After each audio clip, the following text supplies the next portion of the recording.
A well defined collection of A distinct object हो, या फिर एलिमेंट हो, या फिर मेंबर्स हो, एक्सेट्रा। तो सबसे पहले क्या होना चाहिए, सेट हम तभी बोलेंगे जब वो क्या हो, वेल डिफाइन होना चाहिए। कैसा होना चाहिए, वेल डिफाइन।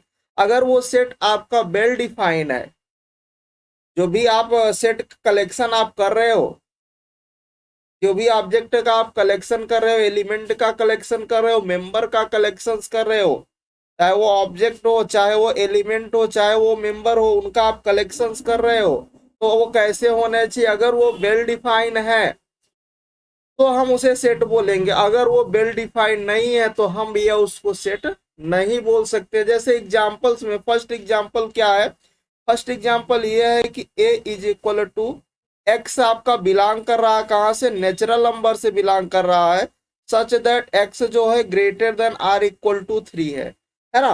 तो कह रहा है कि अगर हम एक्स जो पिक कर रहे हैं वो नेचुरल नंबर से कोई भी हम पिक कर रहे हैं नंबर, वो कहाँ होना चाहिए, 3 ले रहे हैं या 3 से बड़ा। तो 3 या 3 से बड़े आप कोई भी नंबर पिक करोगे नेचुरल नंबर में ही आएगा, है ना। और उसका जब आप कलेक्शंस बनाते हो तो हम उसको क्या बोल देते हैं, उसी को हम सेट बोल देते हैं। ठीक है, तो भाई ये आपका सेट तो बनाएगा, क्योंकि यहाँ पर बिल्कुल वेल डिफाइन है कि एक्स जो है वो ग्रेटर देन 3 या 3 के 3 या 3 से बड़ा आपको लेना है। मतलब 3 को भी, चूंकि x greater than or equal to लगा, इसलिए 3 को भी हमें यहाँ पर इंक्लूड करना, मतलब 3 4 इस तरह से सारे का अगर हम एक सेट बनाते हैं तो उसी को हम क्या बोल देते हैं, एक कलेक्शंस करते हैं, उसी को हम क्या बोल देते हैं भाई, सेट बोल देते हैं। ठीक है। अच्छा, बी ऑप्शन, आप बी जो एग्जांपल है, सेकंड एग्जांपल, यहां पर आपके पास एक्स बिलोंग कर रहा है रियल से, आर से आ रहा है, सच दैट जो एक्स लाई कर रहा है वो 1 से 2 के बीच, मतलब 1 से लेकर के 2 तक, ना तो उसमें 1 इंक्लूड है ना ही उसमें 2 इंक्लूड है। 1 से 2 के बीच जो भी रियल नंबर आ रहे हैं उसका अगर आप हम कलेक्शंस करते हैं तो उसे हम, चूंकि ये भी क्या है, वेल डिफाइन है, तो अगर ये भी वेल डिफाइन है तो ये भी सेट बनाएगा। ठीक है। सी ऑप्शन कह रहा है कि कलेक्शंस आप करिए उन स्टूडेंट का जो टाल है, कह रहा है सी ऑप्शन आपका, कह रहा है सी क्वेश्चन जो थर्ड एग्जांपल कह रहा है कि भैया आप उन स्टूडेंट का कलेक्शन कीजिए जो कैसे हो, टाल हो। तो पहली बात, टाल या फिर लांग का अगर हम लोग डिसीजन करते हैं तो किसी दो स्टूडेंट के बीच हम लोग कलेक्शन चेक करेंगे। ऐसा तो है नहीं कि ग्रुप में हम क्या करेंगे, कौन टाल है कौन लांग है, ऐसा तो कर नहीं सकते। यहाँ पर डायरेक्टली ये मेंशन नहीं है ना, किसी, क्योंकि वो कह रहा है कि उन सभी स्टूडेंट का कलेक्शंस कीजिए। यहाँ पर कुछ डायरेक्टली मेंशन नहीं है कि किस क्लास की बात कर रहा है। और जब भी टाल या लांग की बात होती है तो किन्हीं दो लोगों के बीच का होता है, दो स्टूडेंट के बीच ही आप देख सकते हो, है ना। तो इसलिए ये बिल्कुल डिफाइन नहीं है क्लियरली, इसलिए ये सेट नहीं बनाएगा। ठीक। डी की बात करें तो कह रहा है कि कलेक्शंस ऑफ, आप उन स्टूडेंट का कलेक्शन करिए इन ए क्लास में जिनका परसेंट क्या हो, 60% हो। तो पहली बात यहाँ पर यह है कि मान लीजिए इन्होंने कहा कि भाई आप 60% वाले सारे स्टूडेंट का कलेक्शन करिए, तो ये तो नहीं बोला है ना कि किस किस क्लास की बात कर रहा है, डायरेक्टली मेंशन तो नहीं किया है। और जब डायरेक्टली इन्होंने मेंशन नहीं किया तो वेल डिफाइन नहीं हुआ, और जब वेल डिफाइन नहीं हुआ तो सेट नहीं बनाएगा। जब वेल डिफाइन नहीं हुआ तो सेट नहीं बनाएगा, इसका मतलब ये भी नहीं बनाएगा। तो समझ में आ गया, सेट तब होगा जब आप ऑब्जेक्ट एलिमेंट या फिर डिस्टिंक्ट, कैसे होने चाहिए, डिस्टिंक्ट ऑब्जेक्ट हो या फिर एलिमेंट हो या फिर मेंबर हो, उसका आप क्या करो, कलेक्शंस कर लो। और वो जो आप ले रहे हो वो कैसा होना चाहिए, सेट वेल डिफाइन होना चाहिए। अगर वो वेल डिफाइन है तो हम उसको सेट बोल देंगे। ठीक है।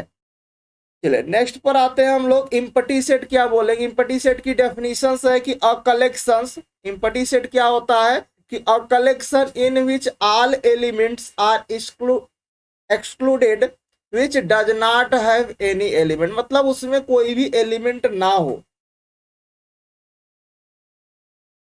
और इसका जो नोटेशन होता है, एक तो हम लोग इसको फाई से डिनोट करते हैं और दूसरा हम लोग इसको करली ब्रैकेट से, इसे हम लोग क्या बोलते हैं, करली ब्रैकेट बोलते हैं। अच्छा, एक चीज और यहां पर हमें देखना है कि ये जो होता है जिसे हम लोग क्या बोलते हैं, एन जो है इसे हम लोग क्या बोलते हैं, सेट ऑफ नेचुरल नंबर।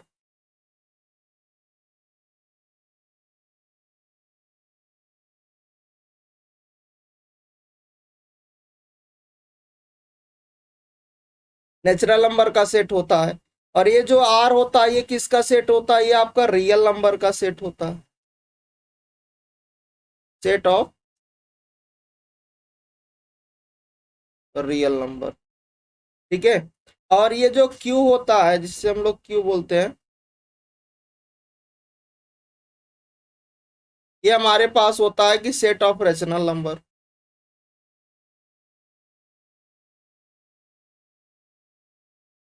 ठीक है। और यहाँ पर जो जेड होता है इसे हम लोग बोलते हैं सेट ऑफ इंटीजर।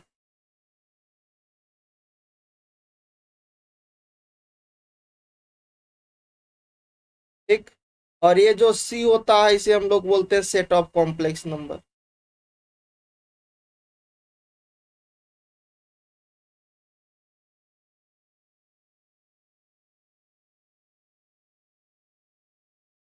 ठीक है। चलो अच्छा, तो यहाँ पर आपके पास क्या है कि वो ऐसा कलेक्शन कीजिए, अ collection in which all element excluded which does not have any element, जिसमें जिस भी सेट में आप उस सेट का कलेक्शन कीजिए जिसमें एक भी एलिमेंट ही ना हो, कोई एलिमेंट ना हो, तो उसे आप क्या बोलोगे, उसे इम्पटी सेट बोलोगे।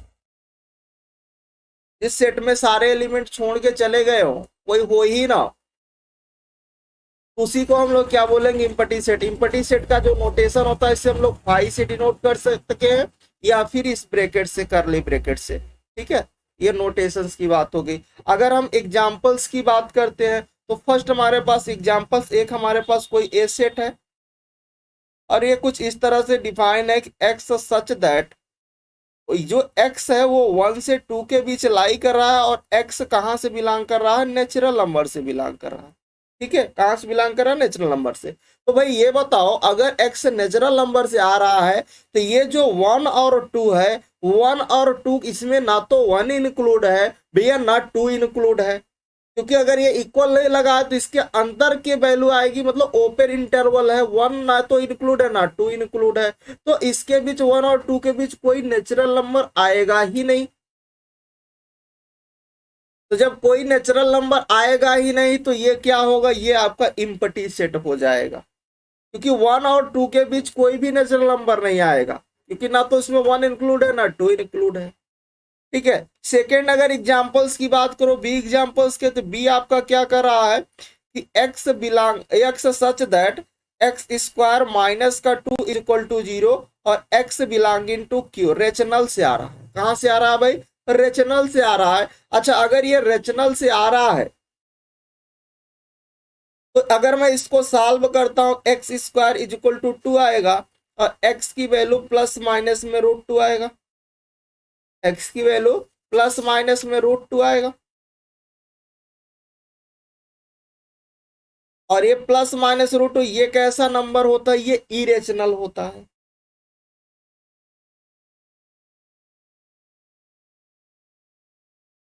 मतलब इसके अंतर्गत ये भी नहीं आएगा, क्योंकि जो ही एक्स आ रहा है वो कैसा आ रहा है, इरेशनल आ रहा है, रेशनल तो आ ही नहीं रहा है, ये रेशनल का सेट है।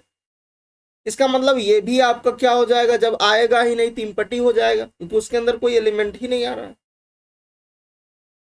अच्छा, सी की बात करें अगर सी ऑप्शन की, तो सी ऑप्शन देखो कह रहा है x is even, x such that x is even prime number, मतलब दो से बड़ा। अगर एग्जांपल्स की बात कर रहे हो तो दो से बड़ा आप कोई भी प्राइम ले सकते हो, इवन प्राइम होना चाहिए। प्राइम का मतलब क्या है, आप ऐसा नंबर इवन प्राइम चूज करिए जिसका फैक्टर कितना हो, दो हो, और अगर दो से बड़ा कोई भी फैक्टर्स आता है तो वो इवन प्राइम नहीं होगा। जैसे कि अगर 2 की बात करें, यहां पर हमें क्या चाहिए, इवन प्राइम चाहिए जो ग्रेटर देन 2 हो, है ना। तो अगर आप 2 से बड़ा कोई भी प्राइम लेते हो, तो मान लीजिए जैसे मैंने 2 ही ले लिया, दैट इज 2 ही कंसीडर किया, इसके दो फैक्टर्स आएंगे, एक तो 1 आएगा दूसरा 2 आएगा। अगर मान लीजिए 4 आप लेते हो तो एक तो इसका 1 हो जाएगा फैक्टर, दूसरा 4 हो जाएगा और तीसरा 2 भी तो होगा इसका। तो अगर इवन प्राइम है तो उसके कितने फैक्टर्स बनेंगे, 2 बनने चाहिए। अगर 2 से ज्यादा हो गया तो ये बनाएगा नहीं। और ये हमें क्या चाहिए, हमें 2 से बड़ा चाहिए, 2 हम ले नहीं सकते और 4 हमारा आ नहीं रहा है। इसका मतलब इस सेट के अंदर कोई भी एलिमेंट नहीं आ रहा है। और जब कोई भी एलिमेंट नहीं आ रहा तो इसका मतलब ये भी इम्पटी सेट हो जाएगा। इसके अंदर कोई एलिमेंट ही नहीं आ रहा है इस सेट के अंदर, तो एक ऐसा सेट इम्पटी सेट हो गया।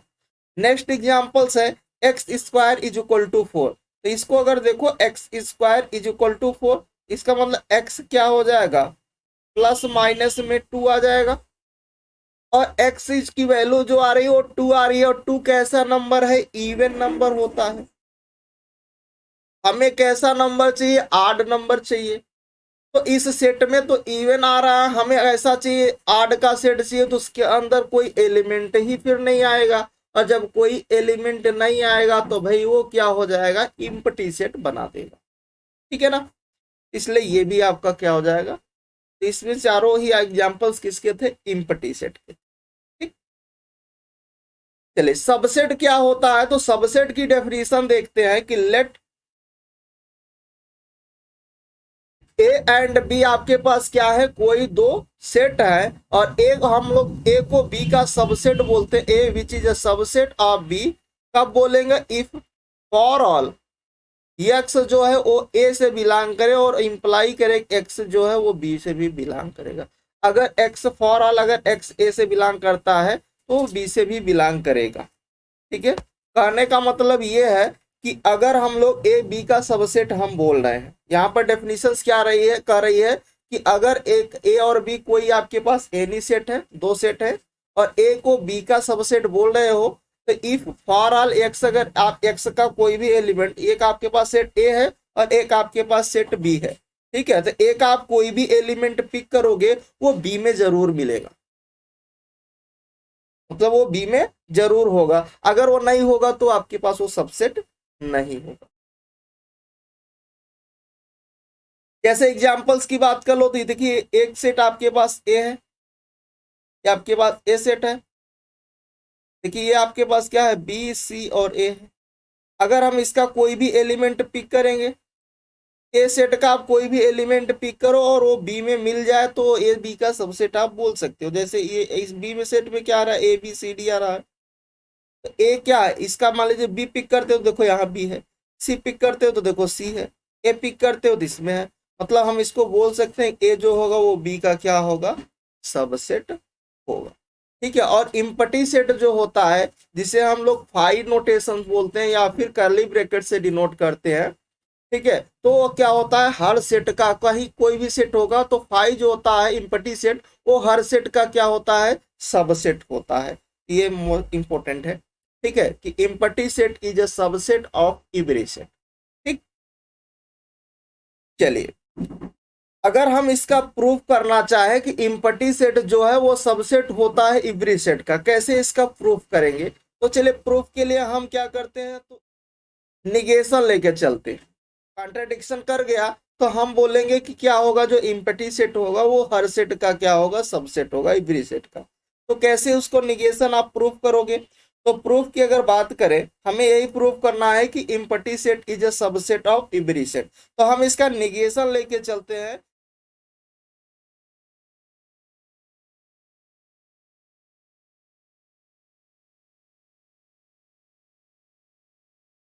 फाई हमने एक ले लिया जो क्या है, सबसेट नहीं है किसका, ए का। ऐसा हमने निगेशन लिया कि फाई जो है वो ए का सबसेट नहीं है।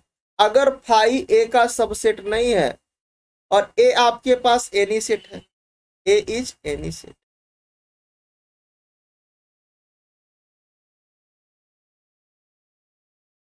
ए हमारे पास कोई भी सेट है। ठीक, तो अब हम क्या करते हैं, अगर फाई हमारे पास ए का सबसेट नहीं है और ए हमारे पास कोई सेट है, और फाई कैसा होता है, इम्पटी सेट होता है।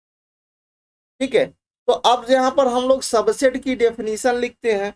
तो सबसेट की डेफिनेशन क्या बोलती है कि अगर ए बी का सबसेट है, अगर ए बी का सबसेट है तो इफ यहाँ पर होता है कि अगर x a से बिलोंग करेगा, for all x belonging to a, तो ये इंप्लाई करता है कि x b में भी बिलोंग करेगा। ये सबसेट की डेफिनेशंस होती है, मतलब कि अगर a सेट का हम कोई भी एलिमेंट पिक करेंगे तो वो डेफिनेटली b में b सेट में जरूर मिलेगा, तभी वो a b का सबसेट है, अगर नहीं मिलेगा तो नहीं होगा। ये हमने सबसेट की डेफिनेशन लगाया है कि a b का सबसेट है, तो इफ फॉर ऑल x अगर a का कोई भी एलिमेंट आप पिक करते a सेट का तो डेफिनेटली b में भी मिलेगा। ठीक है। अच्छा, अगर हम इसका नेगेशन लिखें इस सेट का, अगर ए बी का सबसेट है ऐसा होगा। अगर इसी का नेगेशन की बात करते हैं, अगर ए बी का सबसेट नहीं है तो यहाँ पर देन ये हो जाएगा कि देयर एक्सिस्ट, एक्स कहाँ से बिलोंग करेगा, एक्स ए से बिलोंग करेगा, बट एक्स बी में बिलोंग, ये नेगेशन हो जाएगा। मतलब अभी मैंने क्या बोला कि अगर ए का आप कोई भी, जब ए बी का सबसेट होता है तो हमने आपको बताया कि अगर ए बी का सबसेट है तो ए का कोई भी आप एलिमेंट पिक करोगे वो बी में मिलेगा, बट अगर ए बी का सबसेट नहीं है तो एक्स ए सेट से आप कोई भी एलिमेंट पिक करोगे, अगर वो बी सेट में नहीं मिल रहा है तो हम बोलेंगे ए जो है वो बी का सबसेट नहीं होता है। और अगर ए बी का सबसेट है तो वहां पे फॉर ऑल की केस होती है, और जैसे उसका नेगेशन लेते हैं तो जो फॉर ऑल होता है वो देयर एग्जिस्ट में कन्वर्ट हो जाता है। मतलब ए सेट का कोई भी एक ऐसा एलिमेंट मिल जाए जो बी में ना मिले तो हम बोल देंगे कि ए जो है वो बी का सबसेट नहीं है। ठीक है। जैसे एग्जाम्पल्स की बात कर लो, एग्जाम्पल्स अगर आप देखो तो कुछ हम ऐसा बोल सकते हैं कि हमने एक कोई सेट ले लिया ए जिसमें एलिमेंट है ए है बी है और मान लीजिए ई है। ठीक है, ऐसा हमने ले लिया। और एक हमने बी सेट ले लिया और इसमें हमने एलिमेंट ले लिया ए बी और सी और डी। तो देखो ए का ऐसा एलिमेंट, अगर ए लेते हो तो ए मिलेगा, बी लेते हो तो बी मिलेगा, बट जब ई लेते हो तो बी में नहीं मिलेगा। यहां से आप बोल दोगे ना कि ए बी का सबसेट नहीं होगा। ए का एक ऐसा एलिमेंट हमें मिल गया, देयर एग्जिस्ट, मतलब कम से कम एक ऐसा एग्जिस्ट कर जाए जो बी में ना हो तो हम बोल देंगे कि ए बी का सबसेट नहीं है। ठीक है, तो ये अब समझ में आ गया एग्जांपल। ठीक है, अब हम क्या करते हैं, इसको हम रिप्लेस कर देते हैं क्योंकि हमें यहां तक पहुंचना है तो हमने सपोज करके चला हूं। तो अगर हम ए को किसी, चूंकि सेट है तो सेट को हम लोग रिप्लेस कर सकते हैं, सेट क्योंकि फाइव भी आपके पास क्या है, इम्पटी सेट होता है, और ए और बी ये भी सेट ही है, तो हम सेट को रिप्लेस कर सकते हैं। तो देखिए यहां पर हम क्या करते हैं, ए को रिप्लेस कर देते हैं किससे, फाइव से, और बी सेट को हम लोग रिप्लेस कर देते हैं ए सेट से। तो देखो जहां जहां ए सबसेट था बी का, वहां ए वाला आप निगेशन वाला देखिए, तो ए को अगर आप फाइव से रिप्लेस करते हो तो यहाँ पर ये क्या हो जाएगा, फाइव आ जाएगा, विच इज नॉट सबसेट। आप बी को ए से रिप्लेस करते हो तो ए आ जाएगा। अच्छा, यहाँ पर क्या होगा, देन देयर एग्जिस्ट की केस आएगी, देन देयर एग्जिस्ट, एक्स जो है वो फाइव में बिलोंग करेगा, और ये इंप्लाई करेगा कि एक्स जो होगा डज नॉट बिलोंग इनटू, यही तो बताया नेगेशन की केस में। देखो भाई यहाँ पर मैंने जो लिखा वही लिख रहा हूँ, इसको फाइव से रिप्लेस कर दिया, इसको ए से, यहाँ पर एक्स बिलोंग करेगा फाइव से और x does not belong into A. अच्छा, अब ये बताओ कि ये जो फाइव है कैसा सेट होता है, फाइव जो होता है आपका इम्पटी सेट होता है, ये एक्स जो है वो फाइव से बिलोंग कर रहा है। भाई अब ये बताओ कि इम्पटी सेट में जब कोई एलिमेंट ही नहीं होता है तो बिलोंग कहाँ से कर रहा है, फाइव जो सेट है वो इम्पटी सेट है, तो एक्स, तो पहली बात जो एक्स है उसमें कोई एलिमेंट ही नहीं है तो बिलोंग कहाँ से करेगा।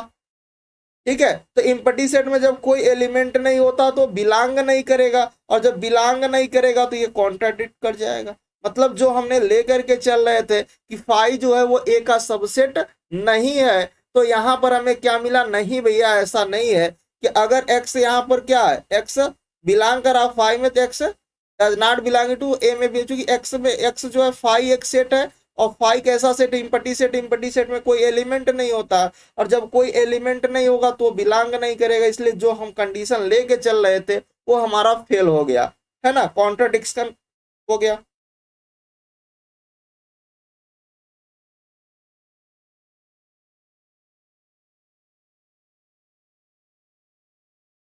कॉन्ट्राडिक्शन कर गया, इसका मतलब फेल हो गया। तो यहां से आपको मिल गया कि इम्पटी सेट जो होगा, empty set is a subset of every set.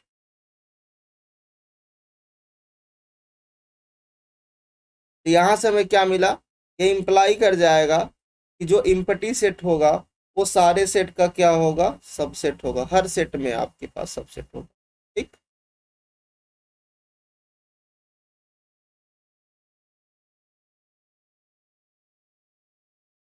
Next हम लोग क्वेश्चंस पर आते हैं कि यहाँ पर क्या दे रखा है कि cardinality of A is equal to 2n+1, 2n+1, then the number of subset of ए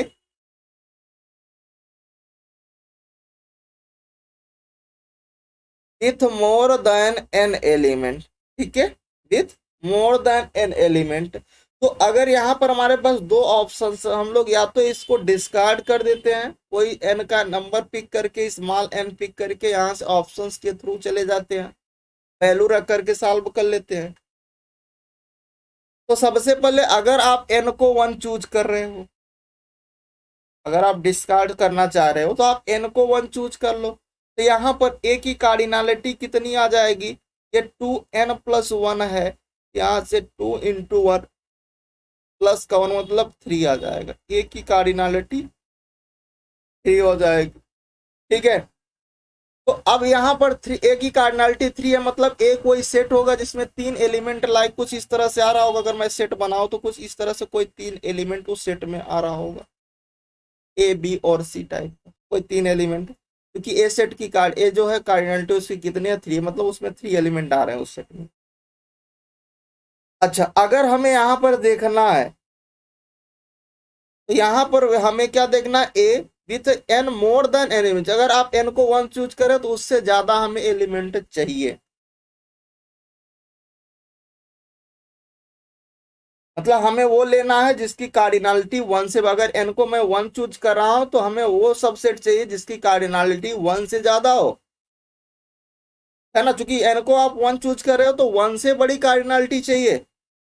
तो यहां से अगर मैं चूज करूं तो 3 यहां पर है, तो 3 में से पहले तो मैं एक को चूज कर सकता हूं, 3 में से एक एक को चूज कर सकता हूं, है ना। या 3C2 कर सकता हूं, या हम लोग यहाँ पर 3C3 कर सकता हूँ।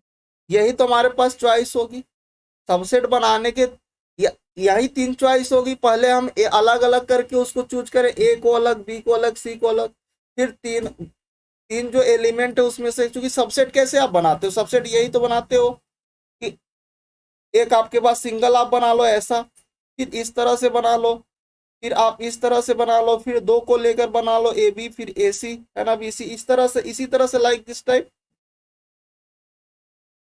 ऐसे ही तो आप बनाते हो।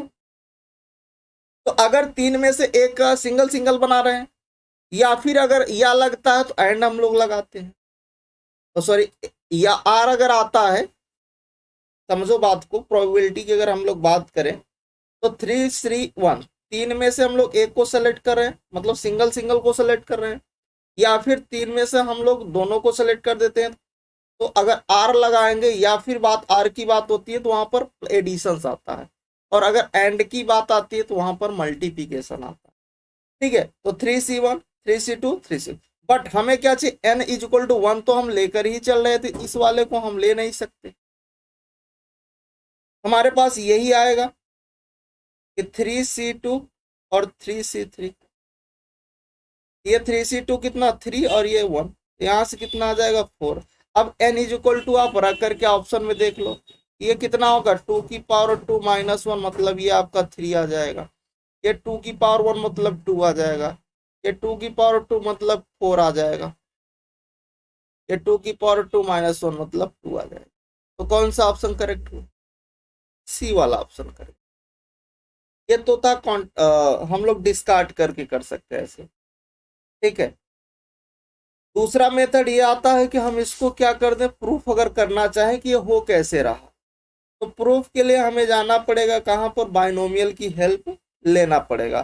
तो अगर हम लोग आपसे बोले कि a+x का बाइनोमियल एक्सपेंशन आप बता दो, तो आप बोलोगे कि सर यहाँ पर अगर हम लोग a+x का बाइनोमियल एक्सपेंशन करते हैं तो जो फार्मूला बनता है वो NC0 a की पावर 0 x की पावर n, फिर आता है NC1 a की पावर 1 x की पावर n माइनस 1 प्लस अप टू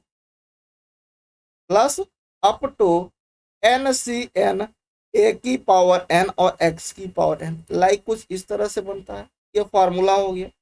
अच्छा, अगर यहाँ पर हम a और x दोनों को 1 रख देता हूँ, a को भी मैं 1 ले लेता हूँ, कंसीडर कर लेता हूँ, x को भी अगर मैं 1 रख देता हूँ, और हमें कहाँ चाहिए था, हमारे पास 2n+1 था, जो कार्डिनलिटी थी वो कितनी थी, 2n+1। हमें यहाँ पर 1+1 और n को मैं क्या लिख देता हूँ, 2n+1। अब इस पर हमें फॉर्मूला बनाना है। तो देखो यहाँ पर क्या होगा, 2n+1 C0 1 की पावर 0 1 की पावर 2n+1 है ना। फिर आपके पास क्या आएगा, 2n+1 C1 है ना।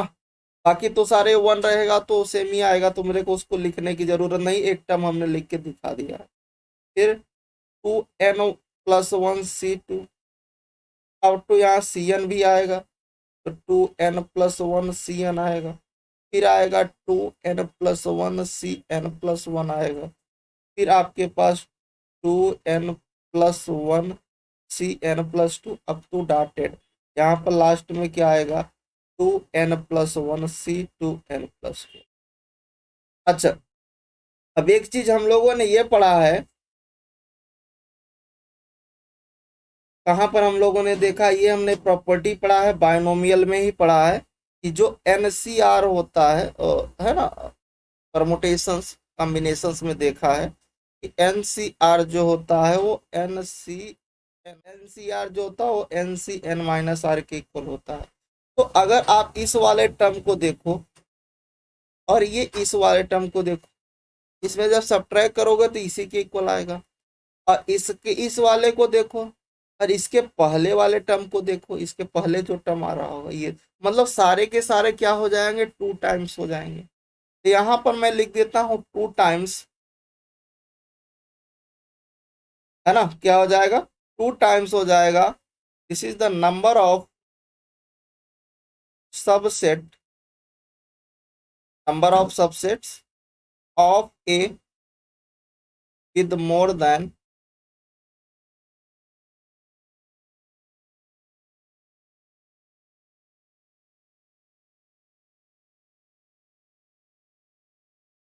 n एलिमेंट, है ना।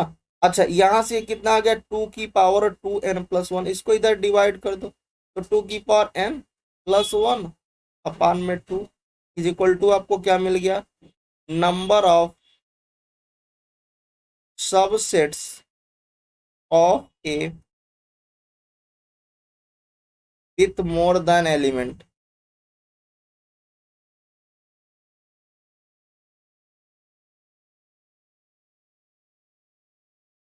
विद मोर देन एलिमेंट, इसको सॉल्व कर लो तो 2 की पावर 2n आ गया। ये क्या हो गया, नंबर ऑफ सबसेट ऑफ ए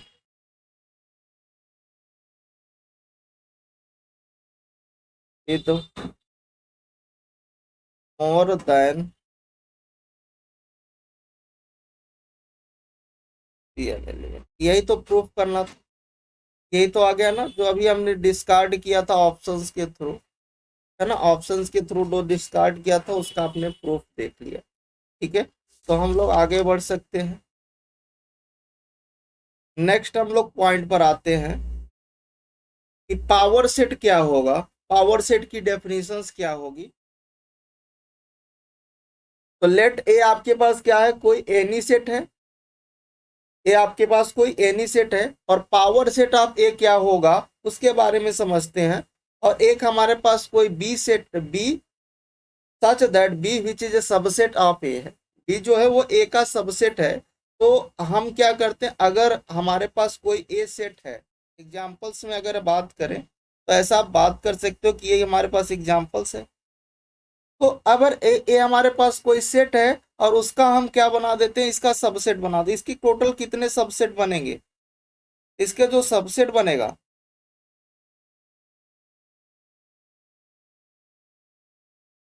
अच्छा, टोटल नंबर ऑफ सबसेट जो होते हैं वो 2 की पावर n के इक्वल होते हैं। तो टोटल नंबर ऑफ सबसेट इसमें कितने बनेंगे, 8 आएगा, 2 का क्यूब, मतलब 8 सबसेट बनेगा। और वो 8 सबसेट क्या होगा, एक तो आपके पास 5 होगा, दूसरा ए होगा, फिर बी होगा, फिर सी होगा, फिर ए बी होगा, फिर दो दो का ले लो, बी सी होगा, फिर आप सी ए को ले लो, है ना, फिर आप एक साथ ले लो ए बी सी। 1 2 3 4 5 6 8 बन गए या नहीं, तो ये क्या हो गए, सबसेट बन गए। अच्छा, ये जो सब ए का जो सबसेट बनेगा, उसी को अगर आप किसी एक सेट में लिख देते हो, इसको इस सेट के अंदर लिख देते हो, इसी को हम क्या बोलेंगे, पावर सेट ऑफ ए। मतलब इसको अगर मैं ऐसा लिख दूं इस सेट के अंदर, ये ए हो जाएगा, ये बी है, और ये सी है, ए बी है, ये बी सी है, ये सी ए है, और ये,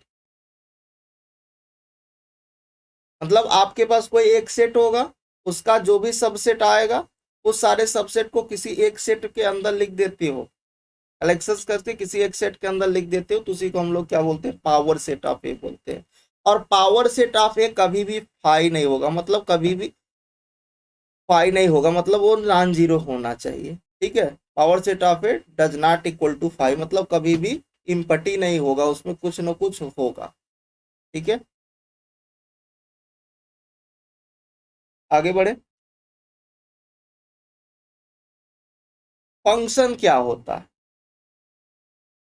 देखिए यहाँ पर आपकी डेफिनेशंस क्या करे फंक्शंस की, कि लेट आपके पास ए और बी कोई दो सेट है, ठीक है, और एफ कुछ फंक्शन इस तरह से डिफाइन हो रहा है कि F such that A to B, इसे हम लोग क्या बोलेंगे, फंक्शन बोलेंगे। कब बोलेंगे, if for all x belonging to A there exist a unique y belonging to B such that function such that y equal to क्या हो जाए, एफ ऑफ एक्स। मतलब क्या है कि डोमेन्स के सारे एलिमेंट यूनिकली कनेक्टेड हो जाए, किससे, कोडोमेन्स के एलिमेंट के साथ। मतलब अगर आपके पास कुछ ऐसा है कि मान लीजिए ये एक सेट है, और एक हमारे पास ए सेट है, और एक हमारे पास बी सेट है, और यहाँ पर अगर हम इसको फंक्शंस को डिफाइन करें, फंक्शन अगर डिफाइन कर दिया यहाँ से, ऐसा कुछ है, और ए सेट में मान लीजिए एलिमेंट आ रहा है आपके पास ए बी सी टाइप का आ रहा है, इसमें 1 2 3 कुछ इस तरह से। मतलब कि डोमेन्स के सारे एलिमेंट कनेक्टेड होने चाहिए, किसके, कोडोमेन्स के साथ, एक भी एलिमेंट छूटना नहीं चाहिए, तो हम उसे क्या बोलेंगे, फंक्शंस बोलेंगे। और कैसा कनेक्टेड होना चाहिए, यूनिकली कनेक्टेड होना चाहिए, तो हम उसे फंक्शंस बोलेंगे, है ना। क्या होना चाहिए, फंक्शंस कह रहा है कि अगर हमारे पास एक सेट ए है, दूसरा सेट बी है, ए को हम बी का A F such that A to B, ये कैसा फंक्शन, ये फंक्शन है।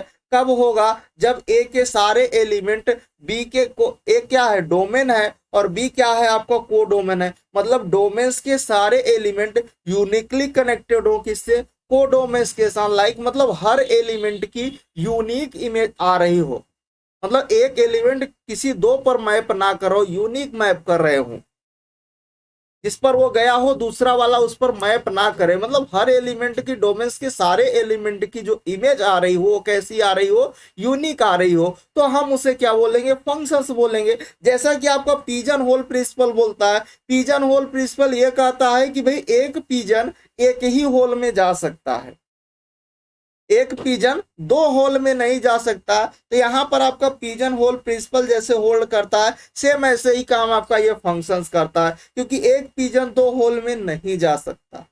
ठीक है, तो ऐसे यहाँ पर ये फंक्शंस के सारे डोमेन्स के फंक्शन तब हम लोग बोलेंगे जब डोमेन्स के सारे एलिमेंट यूनिकली कनेक्टेड हो कोडोमेन्स के साथ। मतलब ऐसा कोई भी एलिमेंट ना हो डोमेन्स का जिसकी इमेज ना मिल रही हो। अगर ऐसा है, किसी की इमेज नहीं मिल रही, तो फंक्शंस नहीं होगा। ठीक है, डोमेन्स की बात करें, डोमेन्स के सारे एलिमेंट कनेक्ट होने चाहिए, कोई भी छूटे ना। नेक्स्ट पॉइंट इसमें लिखा है कि अगर एक हमारे पास ए सेट है, वो कैसा है, नॉट इक्वल टू फाइव का मतलब non empty, not equal to five का मतलब नॉन इम्पटी, और बी कैसा है, फाइव है। मतलब एक सेट हमारे पास नॉन इम्पटी है और दूसरा हमारे पास अगर सेट इम्पटी है तो यहाँ पर फंक्शन ही डिफाइन नहीं होगा। क्योंकि यहाँ पर फंक्शन क्यों नहीं डिफाइन होगा? क्योंकि एक आपके पास सेट नॉन इम्पटी है, मतलब नॉन इम्पटी का मतलब उस सेट में एलिमेंट आ रहे होंगे। यहाँ पर ए डज नॉट इक्वल टू 5 का मतलब क्या है कि this is for the non empty. और बी कैसा है? 5 है। तो भाई इसको फंक्शन कैसे बोलोगे? क्योंकि डोमेन्स में आपके एलिमेंट आ रहा है, नॉन इम्पटी है तो उसमें कुछ ना कुछ तो एलिमेंट भैया आ रहा होगा ना। बट को डोमेन्स में जो बी है सेट उसमें कोई एलिमेंट ही नहीं है क्योंकि वो इम्पटी सेट है, तो यूनिक कनेक्टिविटी तो होगी नहीं क्योंकि वो उसकी इमेज ही नहीं बनेगी, तो क्या होगा? वो फंक्शन नहीं होगा। ठीक है। अच्छा, अगर ए आपके पास इस बार क्या है, ए सेट 5 हो गया, मतलब ए आपका इम्पटी सेट हो गया और बी आपका एनी सेट हो गया, तो इस बार मीनिंगलेस हो गया क्योंकि ए आपके पास इम्पटी उसमें कोई एलिमेंट ही नहीं आ रहा है, तो मैप कहाँ करोगे? तो सिंपल सी बात है कि यहाँ पर आपके पास ए और बी दोनों फंक्शंस होने के लिए पहली जो क्राइटेरिया है कि ए और बी दोनों कैसे होने चाहिए? नॉन इम्पटी होना चाहिए। अगर एक भी उसमें से इम्पटी हो गया तो फंक्शन डिफाइन नहीं कर पाएगा। तो सबसे पहला फंक्शन चेक करने से पहले आपको देखना पड़ेगा कि भाई ए और बी दोनों कैसे होने चाहिए? नॉन जीरो होने चाहिए। ठीक।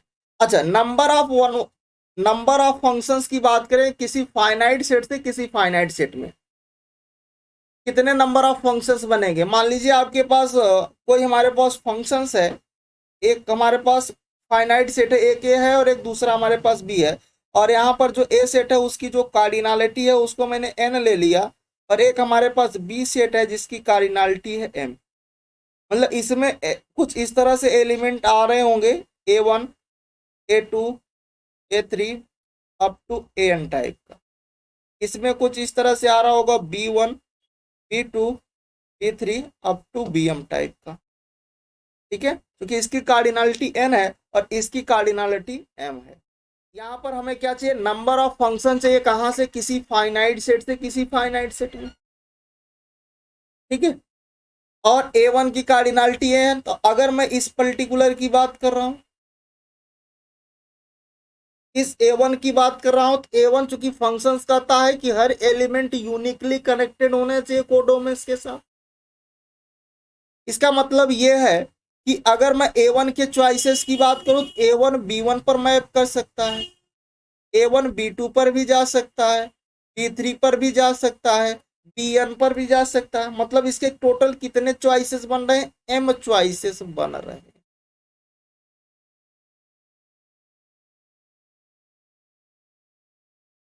ठीक है। इसी तरह अगर आप A2 की बात करते हो तो A2 आपके पास यहाँ पर कितने आ जाएंगे? इसके पास भी सारे चॉइसेस हैं, M ही रहेंगे।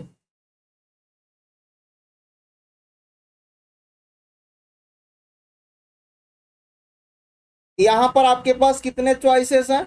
इसके M चॉइसेस हैं। A2 के भी आपके पास इसी में से टोटल रहेंगे M ही रहेंगे। इसके भी M रहेंगे, इसके भी M रहेंगे, सारे के M रहेंगे। अच्छा, हम लोगों ने प्रोबेबिलिटी में देखा है अगर सारे काम हमें एक साथ करने होते हैं तो हम क्या कर देते हैं? मल्टीप्लाई कर लेते हैं। प्रोबेबिलिटी में आपने देखा है कि अगर हमें सारे काम एक साथ करने होते हैं और एंड लगा होता है, सारे काम एक साथ करना हो और उसमें क्या लगाते हैं? एंड लगाते हैं, और जैसे एंड लगाते हैं तो मल्टीप्लिकेशन आ जाता है।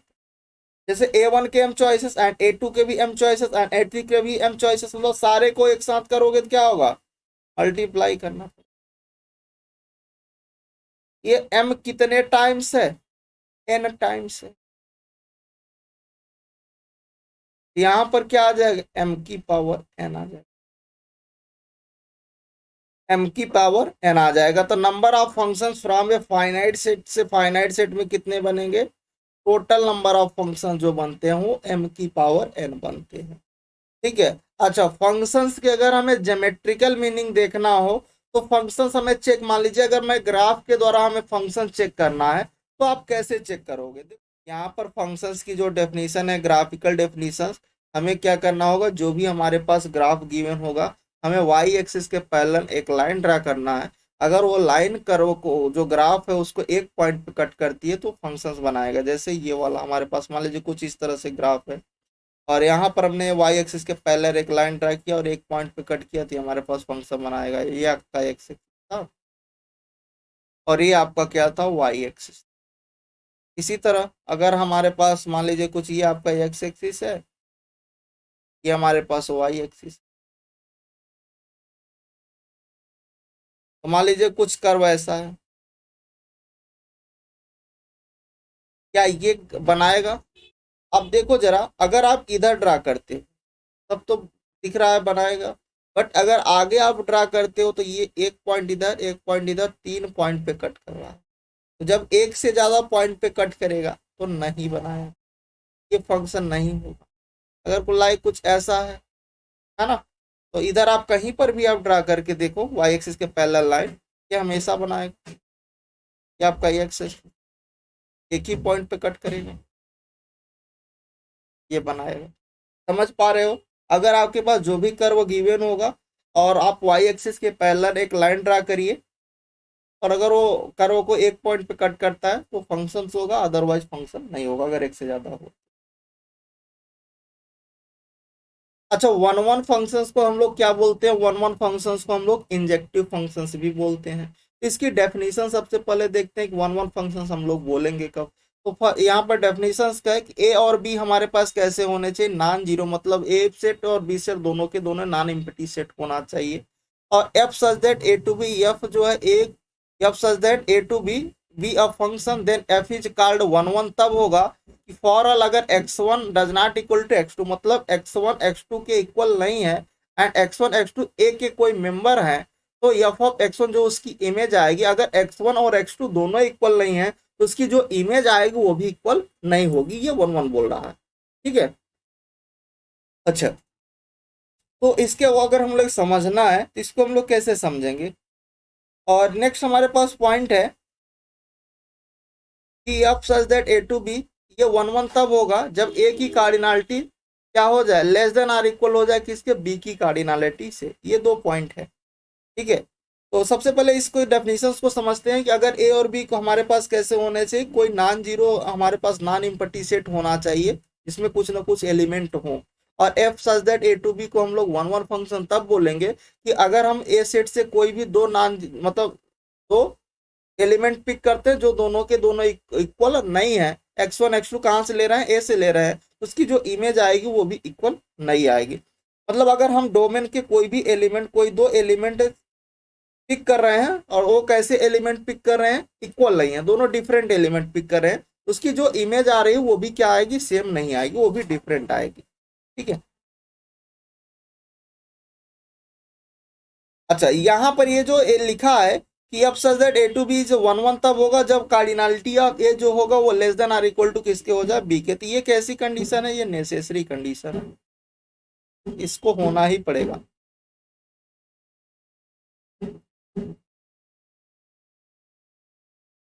ठीक है, मान लीजिए एक हमारे पास कोई ए सेट है और एक हमारे पास कोई दूसरा सेट बी है। यहाँ पर फंक्शन को डिफाइन करते हैं ए से बी में, और इसमें कुछ एलिमेंट लाइक कुछ इस तरह से आ रहा है a1 a2 up to n, इसमें कुछ element b1 b2 up to bm, कुछ इस तरह से आ रहा है। अच्छा, इसमें से हम कोई छोटा नंबर ले लेते हैं, मान लीजिए कोई टर्म, चूंकि ये n के लिए है, n और m के लिए तो थोड़ा सा समझना डिफिकल्ट है, तो हम क्या करते हैं थोड़ा सा छोटा ले लेते हैं इसमें से। मान लीजिए इसमें कोई 4 एलिमेंट ले लेते हैं, 1 2 3 4 इस सेट में, ए सेट में, और इस बी सेट में हम ले लेते हैं कोई, मान लीजिए ए और बी ले लेते हैं, 2 ही एलिमेंट पिक कर लेते हैं। यहाँ पर ए की कार्डिनलिटी अगर हमें यहाँ पर दिखाना है, यानी फंक्शंस की कंडीशन सेटिस्फाइड होनी चाहिए। सबसे पहला बात है कि फंक्शंस की डेफिनेशन सेटिस्फाइड होनी चाहिए। तो अगर इस केस में देखो, ये जो नेसेसरी हमें कंडीशन बताया, this is for the necessary conditions, तो अगर ये ए सेट है, ए सेट में हमने कोई 4 एलिमेंट लिया और बी में हमने केवल 2 एलिमेंट लिया है। अब हमें ये चेक करना, अगर मैं इसका और फंक्शंस क्या कहता है कि डोमेन्स के सारे एलिमेंट यूनिकली कनेक्टेड होने चाहिए को डोमेन्स के साथ। तो यहाँ पर देखो इसमें 4 एलिमेंट आ रहे हैं, अगर आप कनेक्ट करते हो तो किसी दो की इमेज किसी दो पे सेम हो रही होगी, क्योंकि को डोमेन्स में केवल 2 एलिमेंट है, डोमेन में आपके 4 एलिमेंट है, मतलब किसी दो की इमेज तो सेम हो रही होगी। तो अगर दो की इमेज सेम हो रही होगी तो वो फंक्शन नहीं होगा, और जब वो फंक्शन नहीं होगा तो ये 1 1 नहीं होगा, ये नॉट 1 1 हो जाएगा। क्योंकि 1 1 के लिए क्या होना चाहिए, 1 1 चेक करने से पहले सबसे पहले हमें फंक्शंस की कंडीशन को देखना पड़ेगा। जैसा कि पिजन होल प्रिंसिपल क्या बोलता है, पिजन होल प्रिंसिपल ये कहता है कि एक पिजन, ये भी बोलता है कि एक पिजन एक ही होल में जाएगा, दो पिजन एक होल में जा सकता है, बट एक पिजन 2 होल में नहीं जा सकता। बात समझिएगा, एक पिजन एक होल में जा सकता है, दो पिजन भी एक होल में जा सकते हैं, मतलब किसी डोमेन्स के कोई 2 एलिमेंट किसी एक पर मैप कर सकता है, कर रहा होगा तो कोई दो की तो सेम हो रही है, बट हाँ एक पिजन 2 होल में नहीं जा सकता।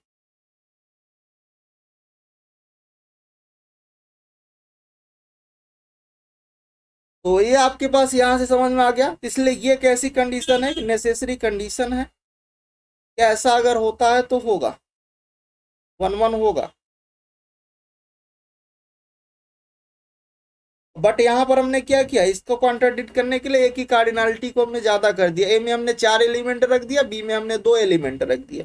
बट हमारी नेसेसरी कंडीशन क्या है कि ए की cardinality less than or equal to B होनी चाहिए बी की कार्डिनलिटी से, या तो उसके इक्वल हो जाए या फिर उससे लेस हो जाए बी से, तब वो 1 1 बना देगा, क्योंकि वो फंक्शंस की कंडीशन तब सेटिस्फाइड कर जाएगा। यस या नो, कर जाएगा या नहीं कर जाएगा, कर जाएगा, वो फंक्शंस की कंडीशंस को सेटिस्फाइड कर जाएगा, क्योंकि डोमेन्स के सारे एलिमेंट यूनिकली कनेक्टेड हो जाएंगे को डोमेन्स के एलिमेंट के साथ, कोई भी डोमेन्स का ऐसा एलिमेंट नहीं बचेगा जो को डोमेन्स के एलिमेंट से कनेक्ट, क्योंकि अगर उस कंडीशन नेसेसरी कंडीशन को देखते हो तो आपको 1 1 समझ में आ गया होगा।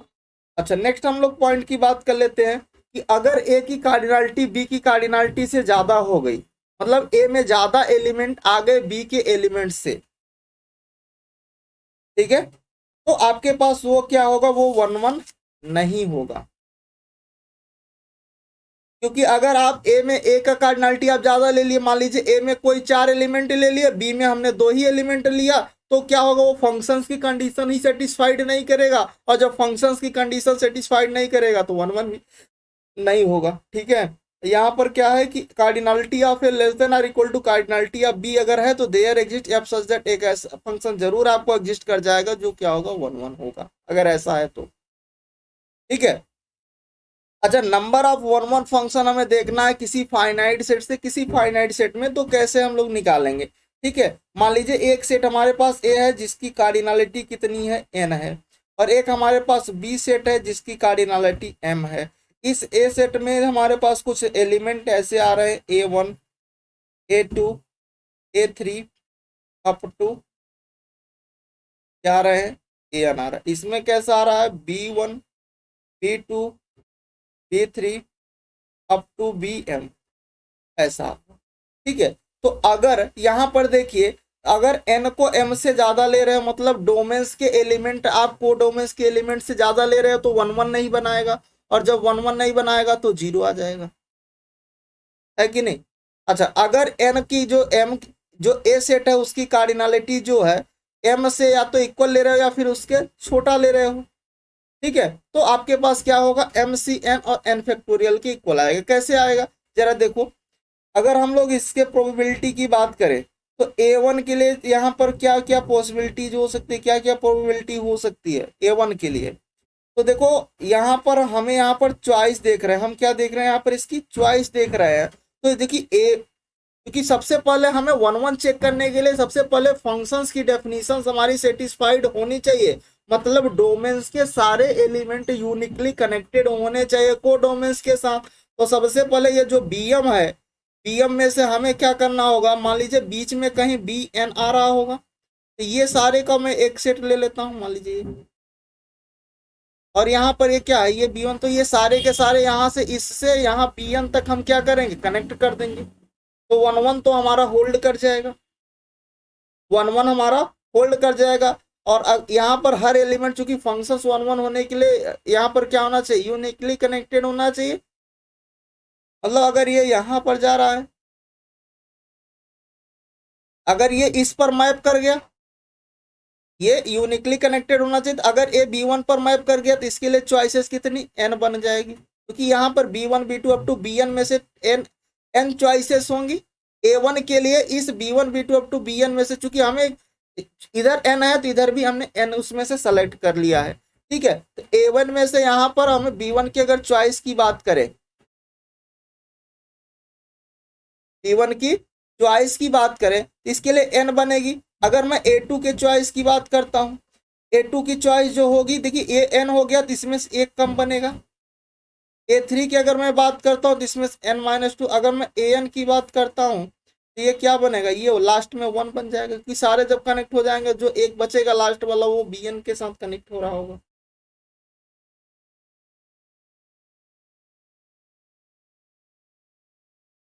ठीक है ना। तो यहाँ पर आपके पास क्या हो जाएगा, चूंकि हम यहाँ पर चॉइस देख रहे हैं तो m में से हम क्या चॉइस कर रहे हैं, n चॉइस ले रहे हैं। m में से n, सबसे पहले हम क्या करेंगे, m में से हमारे पास b की जो कार्डिनलिटी थी वो m थी, और m में से हमने कितनी चॉइस लिया, m में से हमने चॉइस सेलेक्ट किया, n हमें लेना है, ठीक है। m में से n एलिमेंट को हमने सेलेक्ट कर लिया, ठीक है, और फिर हमने उसमें मैपिंग करा दिया। तो ये जो एलिमेंट आया, फिर मैं उसके चॉइस की, उसकी प्रोबेबिलिटी की बात किया। अच्छा, जब सारे काम एक साथ हमें करना होता है, जब हमारे पास हम लोग क्या करते हैं, एंड लगाते हैं। तो यहाँ पर देखिए n, और इसके लिए एंड n-1 आ रहा है, A3 के लिए क्या आ रहा है, n-2 अप टू। तो सारे काम जब हम एक साथ करते हैं तो यहाँ पर क्या आ जाएगा, मल्टीप्लाई कर देते हैं। जब मल्टीप्लाई करेंगे तो इन सारे का मल्टीप्लाई हमारे पास कितना आएगा, n फैक्टोरियल आएगा,